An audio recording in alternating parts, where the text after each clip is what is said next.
자, 여러분들 반갑습니다. 오늘도 이스페타시스 이야기 드릴 건데요. 일단 어제 이 거래 대금들이 그래도 조금만 더 터져줬으면 좋았는데 장 마감까지 일단은 좀 아쉽기는 하죠. 다만 일단은 장대 양봉을 세우셨다라는 부분들은 우리가 이제 일단은 추세 전환을 시도를 하고 있다라고 1차적으로 한번 생각을 해볼 수가 있는 부분들이죠. 자, 왜냐하면 지금 이스페타시스가요. 앞전부터 자세히 보세요.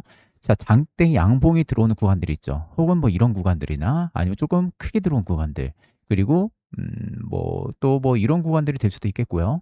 아니면은 앞쪽에서 쭉 내려올 때 이런 구간들. 그러니까 보통 이런 구간들 보시면 장대 양봉이 들어오고 나서 일단은 주가가 올라가는 모습들이 전부 다 연출이 되고 있죠. 거래 대금들이 사실 그렇게 많이 터져준 부분들도 아닌데 그때랑 거의 비슷하게 터져주고 있다 보니까 일단 추세를 전환시켜 주는 것 같아요. 이런 식으로. 그러니까 지금 움직이는 무빙 자체를 놓고 보면은 1차적으로 눌림 나왔다가 한번 고점 트라이를 시도를 하고 다시 조정이 나왔다가 한 번 더 고점 트라이 시도를 하고 또 조정이 나왔다가 여기서 한번 쉬어가면서 이렇게 더블 패턴을 그려나갈 수도 있다라고 생각을 하고 있고요. 사실 이제 이게 추세를 그어 보면은 이런 식으로 움직일 거거든요. 그러니까 지금 확장형 하락 채널이긴 하죠. 자, 다만 이 채널링에 대한 부분들이 정말로 하락 채널 확장으로 들어와 주면요. 이 고가 라인, 레인지를 안 찍어요. 여기 위쪽 라인을 찍지 않고 한 중심부터 하선부터 밀려야 돼요. 이런 식으로. 이렇게 밀리고 내려야 되거든요. 이렇게. 그러니까 쉽게 말해서 앞전에 언덕 구간을 건드는 모습들이 나와주면 안 돼요. 근데 지금 보시면 언덕 구간들은 전부 다 건드리면서 떨어지잖아요. 이런 식으로. 지금 보시는 것 같이 앞쪽에 저항 라인들을 전부 다 건들면서 떨어집니다. 그렇다는 것은 일부 이렇게 하락 채널링을 만드는 척 하면서 일부 이렇게 W 패턴이나 이런 V자 패턴이나 혹은 이런 패턴들을 만들어 나가면서 올라갈 가능성을 우리가 염두를 해둬야 된다는 거죠. 자, 주봉으로 봐도 여전히 문제가 되지는 않아 보여요. 제가 어제 영상에서 여러분들 말씀드렸죠. 일봉상에서 보시는 것 같이 이 기준선 라인이 중요할 거다. 여기 아마 저항이 나올 수는 있을 거다. 1차적으로. 제가 어제 영상에서 말씀드렸어요. 일단 정확하게 오늘 저항 맞고 떨어지고 있는 부분들이죠. 다만 이제 중요한 것은 여기서 저항 맞고 떨어져도 강한 저항은 아니다 보니까 지금 보니까 보합까지 좀 밀렸더라고요. 보합권 움직임이 나와주고 있기 때문에 강한 저항은 아니고 재차 이렇게 해서 다시 기준선 라인을 돌파해주고 안착, 지지만 해주면은 한 번 더 반등에 대한 요소들은 분명히 열려있기 때문에 이 점을 여러분들이 꼭 염두를 해두고 아직은 차트적으로 대응을 할 그런 구간들은 아니다 라고 좀 말씀을 드릴 수가 있을 것 같습니다. 자, 그럼 이제 이수페타시스의 기본적인 분석으로 넘어와서 좀 여러분들에게 자세하게 좀 말씀을 드려보도록 하겠습니다. 자, 일단 첫 번째는요, 고다층 MLB의 쇼티지, 두 번째는 실적에 대한 부분들, 세 번째는 멀티램에 대한 양산 임박과 밸류에 대한 부분들을 오늘 말씀을 드릴 겁니다. 자, 본 영상 들어가기 앞서서 구독이랑 좋아요, 알림 설정도 꼭 한번 좀 눌러주시면 감사하겠습니다. 자, 일단 서론만 짧게 좀 말씀을 드려볼게요. 사실 이수페타시스 같은 경우가 최근에 기판주들이 좀 많이 흔들렸었죠. 물론 어제자에서는 반등도 강하게 들어와 주기는 했어요. 다만 그 전, 이틀 전, 3일 전에는 좀 조정폭이 좀 나왔던 부분들이죠.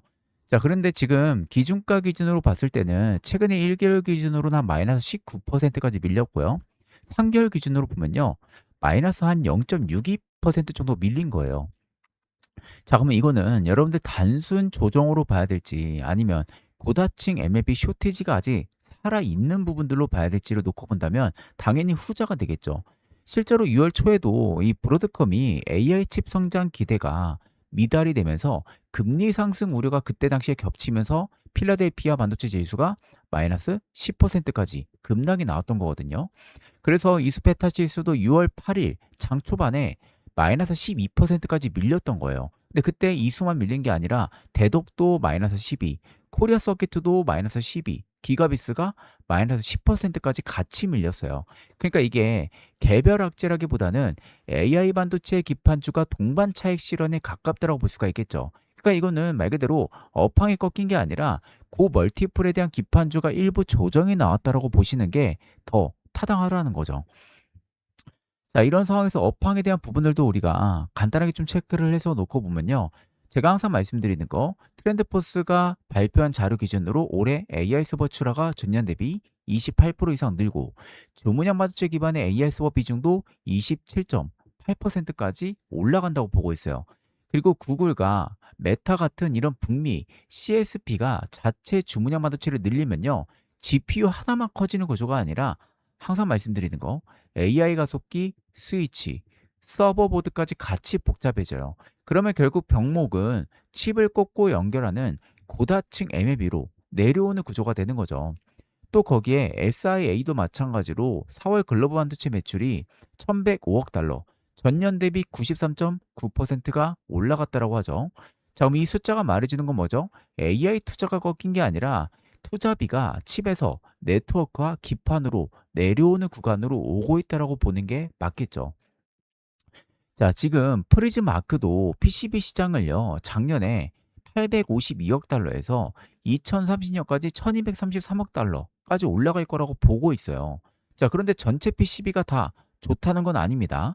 이 선도 AI 서버에 대한 네트워킹 PCB 업체는요, 50% 이상 성장을 했지만 다수 업체는 10% 미만의 성장에 그쳤다라는 거. 이것도 굉장히 중요해요.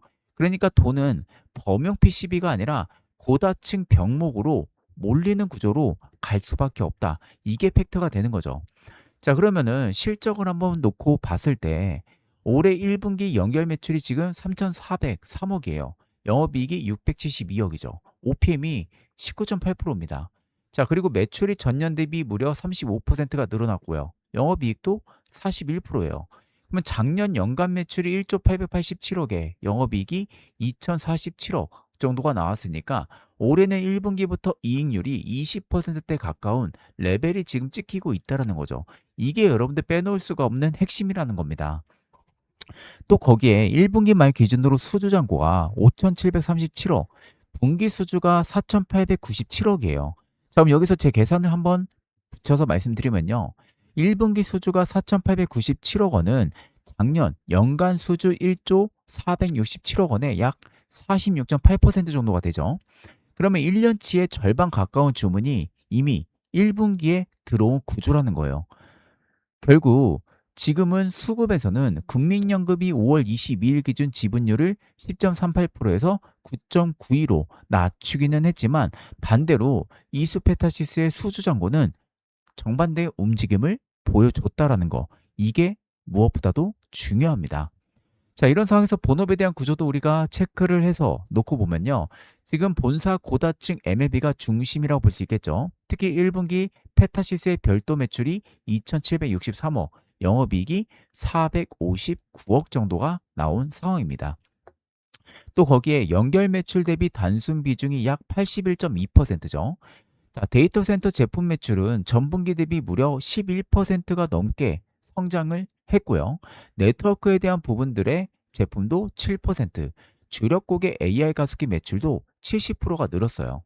자, 이거는 범용 기판의 판매가 늘어난 게 아니라 고객의 AI 가속기랑 스위치 쪽에 대한 믹스가 올라갔다라고 생각을 하시면 됩니다. 또 거기에 우리가 하나 더 봐야 되는 거, 중국의 후난 법인, 이것도 꼭 체크를 해야 됩니다. 1분기 매출이 788억이고요. OPM이 무려 21.7%가 나와주고 있는 상황이에요. 그러면 결국 12층 이상의 제품 비중이 지금 80% 이상이고 주력 고객인 5사 기준의 매출은 전분기 대비 플러스 28%가 늘어난 구조가 되는 겁니다. 이런 상황에서 우리가 피어랑도 비교해서 보면요. 차이는 분명해요. 이스페타시스가 올해 1분기가 OPM이 19.8, 대덕이 14.8, TTM 테크놀로지스가 11.7, 심텍이 3.2%가 나왔어요. 자, 그 말은 즉슨 같은 기판주여도요. 고다층 MLB의 쇼티지를 잡은 회사와 그렇지 않은 회사의 마진이 분명히 갈리고 있다는 겁니다. 이게 여러분들 정말 큰 프리미엄의 근거라고 볼 수가 있어요. 또 여기에 멀티링 같은 경우도요. 이 회사의 판을 바꾸는 변수 같은 거죠. 특히 AI 서버 안에서 이 고다층 MLB가 데이터가 지나가는 입체 고속도로 그런 역할을 한다라고 하게 되면요. 이 멀티램은 그 고속도로를 여러 층으로 다시 얹어서 병목 구간을 넓히는 공사를 하는 거예요. 그래서 멀티램의 샘플 비중이 지금 보시면 2024년에 21%, 55년에 37%, 올해 1분기 기준 59%까지 올라왔어요. 그러다 보니까 기존 제품 대비 판가도 당연히 2배에서 3배가 거론이 되는 겁니다. 자, 그 말은 즉슨 샘플 비중이 2년 만에 21%에서 59%까지 올라왔다는 것은요. 단순 기대감이 아니라 제품 믹스가 이미 바뀌고 있다라는 거. 이걸 여러분들 꼭 알고 계셔야 돼요. 자, 여기에 결국 중요한 부분들은 고객에 대한 구조도 한번 체크를 해야 되는데 A사가 VIPPO에 대한 전 제품 물량 확대랑 멀티램, 가속기, 스위치, 샘플 증가가 같이 잡혀 있는 상황입니다. 그리고 B사 같은 경우도요. 멀티램 가속기 초도 양산이랑 C사는 400G 수요 증가와 800G 샘플 1.6 테라에 대한 부분들의 개발, 이사 같은 경우도 800G 양산 물량 증가가 지금 이어지고 있어요. 거기에 신규 고객도 올해 4분기부터 내년 1분기까지 이 샘플 테스트랑 양상 진입이 지금 같이 걸려 있거든요. 자, 그럼 왜 이 구조가 좋냐? 고객별 제품이 결국 한 번에 몰리는 게 아니라 가속기와 스위치 800G와 1.6T 이 시차를 두고 캐파를 계속해서 채워 나가기 때문에 언제든 이게 재료화가 분기별로 있을 가능성이 높다라는 거예요. 한 번에 몰려 있는 게 아니라 이 점도 무엇보다도 중요합니다. 자, 이런 상황에서 우리가 리스크도 체크를 하게 되면요. 현재 후행 기준 PER이 약 54배 정도가 돼요. 거기에 지금 PBR이 지금 12배 정도가 되죠. 또 메리츠 증권이 지금 지적한 HDI의 대응 우려도 일단은 남아 있기도 합니다. 다만 주 고객의 HDI 적용이 2028년 이후로 지금 제시가 되어 있고요. 현재 수요는 멀티램에 더 중심적으로 봐야 돼요. 결국 리스크를 감안을 해도 지금 검증을 해야 되는 변수는 주가의 하루 움직임이 아니라 하반기 양상과 캐파의 수익화, 이 점을 여러분들이 꼭 알고 계셔야 돼요. 자, 그럼 앞으로 우리가 어디를 체크를 해야 되냐? 일단 올해 하반기 기준으로 멀티램 캐파가 3K에서 8K로 올라가고 내년 상반기 때 13K, 2028년 상반기 때는 15K까지 로드맵이 지금 제시가 되어 있는 상황이죠. 그러면 올해 3분기 때 2사 AI 스위치 멀티램 양산이라 4분기에는 AI사의 AI 가속기 스위치, C사는 AI 스위치부터 신규 고객 AI 가속기 양산 일정이 지금 두루 잡혀 있어요. 만약에 3, 4분기 때 양산이 계획대로 잡히고요. OPM이 20%대가 유지가 되면요. 그때는 정말 반등이 나와야 된다고 봐요. 정상적인 반등인 겁니다. 이때는. 그리고 반대로 HDI에 대한 전환 대응이 늦어지거나 혹은 미국 AI 칩에 대한 투자 심리가 다시 꺾이면요. 현재의 고밸류 부담은 일부 올라올 수도 있겠죠. 그렇기 때문에 항상 상하방에 대한 시나리오도 여러분들 꼭 알고 계셔야 됩니다. 자, 이런 상황에서 우리가 밸류를 한번 체크를 해서 놓고 보면요. 일단 지금 증권사 기준으로 볼 때는 DS가 19만 원, SK가 18만 원, 유안타가 18만 원이에요. 이 세 개의 증권사 평균가가 18만 4,929원 정도가 나오고 있는 상황입니다. 자, 그 말은 즉슨 지금 주가 대비로도 상승 갭이 어마어마하게 열려 있는 상황이죠. 거의 50% 이상이 열려 있어요. 자, 여기에 우리가 하나 더 체크를 하게 되면요. 현재 시가총액이 9조가 살짝 넘어갑니다. 여기에 유한타증권의 올해 영업이익 전망이 3,306억. 이걸 나누게 되면은 대략 밸류가 27배로 내려와요. 그리고 SK증권의 올해 영업이익 전망이 3,040억이니까 그걸 또 나눠도 29배 정도가 나옵니다. 그럼 지금 후행 PR이 50배니까 이것만 보면 비싸죠. 근데 올해 이익이 증권사 전망대로 올라간다면요. 시장이 보는 배수는 20배 후반까지 내려온다라는 거예요. 결국 이 숫자가 나온 이상 저는 방향은 정해져 있다고 봅니다. 결국 소주잔고 5,737억 원이 8K 캐파에서 실제 매출로 바뀌는지만 보면 돼요. 그 답이 나오는 올해 하반기가 아마 이수페타시스의 진짜 갈림길이 될 가능성이 높기 때문에 이 점을 여러분들이 꼭 확인을 하고 계시면 되실 것 같습니다. 그래서 오늘 인사이트는 제가 여기까지 좀 준비를 했고요. 제가 오늘 분석한 뷰를 바탕으로 여러분들이 꼭 현명한 투자 판단을 내리시면 좋을 것 같습니다. 자, 그리고 영상 마무리하기 전에 언제든 구독이랑 좋아요, 알림 설정도 꼭 한 번쯤 눌러주시고 댓글을 통해서 궁금하신 점은 편하게 남겨주시면 되겠습니다. 자, 그럼 금요일 영상은 여기서 마무리하고요. 다음 영상에서 또 좋은 모습으로 찾아뵙도록 하겠습니다. 감사합니다.